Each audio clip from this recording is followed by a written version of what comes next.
சுகரை கண்ட்ரோலில் வச்சுக்கிறதுக்கு நான் செய்கிற மருந்து இது. நீங்களும் ட்ரை பண்ணி பாருங்கள். 4 கப் தனியா, அந்த 120 ml இருக்கும் அந்த கப்பு, நான் யூஸ் பண்ணுற கப்பு. அதில் 4 கப் தனியா. அது நல்லா வானலியில் வறுத்துக்கணும். வறுத்துட்டு நல்லா வாசனை வந்த பிறகு அதை எடுத்து ஆற வச்சுருங்க. அதுக்கப்புறம் அதே அளவு வெந்தயம், 4 கப்பு வெந்தயம், அதே டம்ளரில் 4 கப் வெந்தயம் எடுத்து அதையும் நல்லா வறுத்துக்கணும். அந்த பச்சை ஸ்மெல் போகிற வரைக்கும் வறுத்துக்கணும்.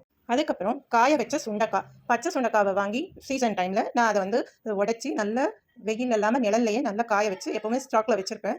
அந்த சுண்டைக்காயையும் நல்லா வறுத்து எடுத்துக்கோங்க.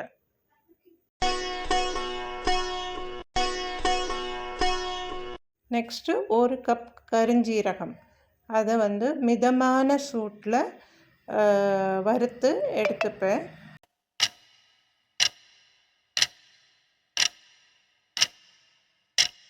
இப்போது இந்த 4ஐயும் நல்லா பொடி செய்யணும். பொடினா ரொம்ப நைஸாக பண்ணிடாதீங்க, தனித்தனியாக கிரைண்ட் பண்ணுங்கள். ரொம்ப நைஸாக பொடி பண்ணிட்டோன்னா அது நல்லா இருக்காது. மோரோவர் என் மிக்சியில் வந்து கொஞ்சம் நரந்தான் அரைக்கும், ரொம்ப நைஸாக அரைக்காது.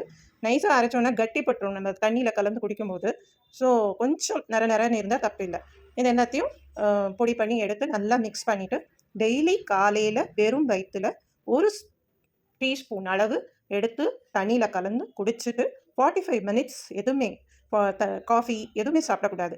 அப்படி ஃபாலோ பண்ணிட்டு வந்தீங்கன்னா, இந்த மாதிரி ஃபாலோ பண்ணிட்டு வந்தீங்கன்னா கண்டிப்பாக உங்கள் சுகர் கண்ட்ரோலில் இருக்கும். இதை தான் என் ஹஸ்பண்டுக்கு நான் கிட்டத்தட்ட 5 வருஷமாக கொடுத்துட்ருக்கேன்.